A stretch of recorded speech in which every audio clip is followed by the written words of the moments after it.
अस्सलाम नाज़रीन, हम मौजूद हैं शाहपुर कांजरा मंडी में लाहौर में, और यहाँ पे हमें एक ऐसा जानवर नज़र आया जो सिगरेट पीता है। तो देखते हैं, ये चाचा उसको सिगरेट पिलाते हैं। सिगरेट दो जी। चाचा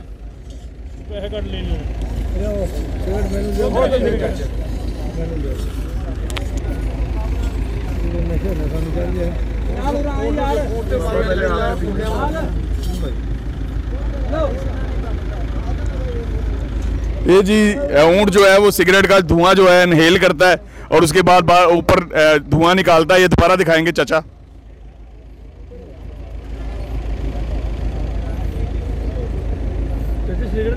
वाह, क्या बात है जी। ऊँट सिगरेट पी रहा है, आप लोग देख रहे हैं, और ये मुनाजिर आप खुद देख सकते हैं कितने ज़बरदस्त हैं कि वो धुएं के साथ उसका ऊपर करके मुंह अपना धुआं निकाल रहा है।